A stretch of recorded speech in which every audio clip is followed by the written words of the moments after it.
यानंतर बघूयात महत्त्वाच्या बातम्या। मनोज जरांगे पाटलांना 24 तास सरकारी सुरक्षा। राज्य सरकारकडून जरांगे पाटलांना 2 सशस्त्र पोलिसांची सुरक्षा असणार। आजपासून 2 पोलीस कॉन्स्टेबल तैनात असणार। उपमुख्यमंत्री अजित पवार आज धुळे जिल्हा दौऱ्यावर। धुळ्यामध्ये भावी मुख्यमंत्री म्हणून अजित पवारांचे बॅनर। अजित पवारांच्या स्वागतासाठी कार्यकर्त्यांकडून बॅनरबाजी। भंडारा गोंदिया आणि गडचिरोली लोकसभेवर अजित पवार गटाचा दावा। भंडारा गोंदियामध्ये प्रफुल्ल पटेलांची तयारी सुरू, तर अजित पवार मतदारसंघामध्ये मेळावे घेणार। मंत्री धर्मराव बाबा अत्राम यांची माहिती।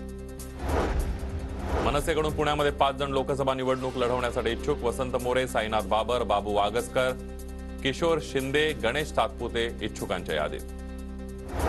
मुंबई महानगरपालिकेचा अर्थसंकल्प सादर। 2024-25 साठी 59,994 कोटी प्रस्तावित।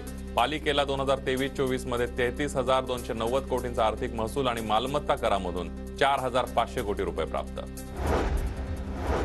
मुंबईकरांचा रेल्वे प्रवास खडतरच। रखडलेल्या MUTP प्रकल्पांचा निधी 311 कोटींनी घटवला, तर कल्याण मुरबाड रेल्वेलाही तुटपुंजा निधी।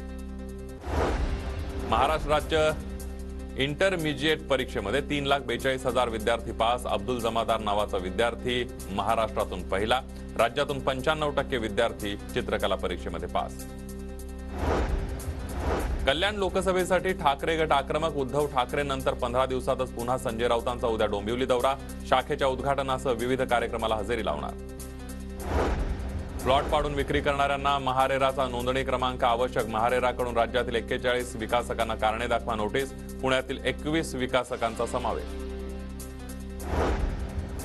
महाराष्ट्र राज्य कला संचालनालय आयोजित परीक्षेमध्ये 3,42,000 विद्यार्थी उत्तीर्ण। अब्दुल जमादार महाराष्ट्रातून अव्वल।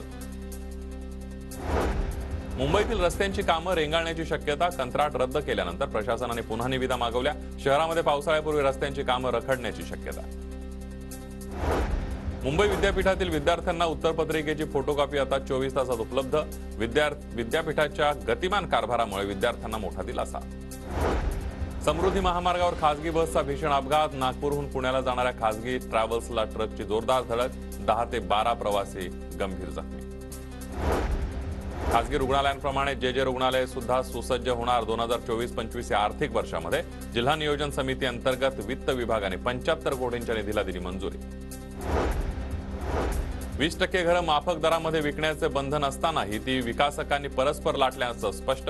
म्हाडाई घरं स्वतंत्र भूखंडांवर घेणार। जानेवारीमध्ये मुंबईत 10,900 घरांची विक्री। सरकारला मिळाला 746 कोटींचा महसूल। घरांच्या विक्रीचा विक्रमी उच्चांकाचा ट्रेंड कायम राहिलेला आहे। मुंबईमध्ये थंडी वाढण्याची शक्यता। फेब्रुवारीच्या पहिल्या आठवड्यामध्ये तापमानाचा पारा कमी होणार। शहरामध्ये तापमानाचा पारा 15 ते 16 अंश सेल्सिअसवर येणार। एमफिल प्रवेश बंदीतून 2 विषयांचा सूट। क्लिनिकल सायकोलॉजी आणि सायकॅट्रिक सोशल वर्क या अभ्यासक्रमांना प्रवेश बंदीतून तात्पुरती सूट देण्यात आली आहे। या 2 अभ्यासक्रमांसाठी प्रवेश घेता येणार। क्रिप्टोकरन्सीतील गुंतवणुकीतून 52 वर्षीय शेअर ट्रेडरची फसवणूक। चांगल्या परताव्याचा आमिष दाखवून 6.5 लाख रुपयांची फसवणूक। खार पोलीस ठाण्यामध्ये गुन्हा दाखल।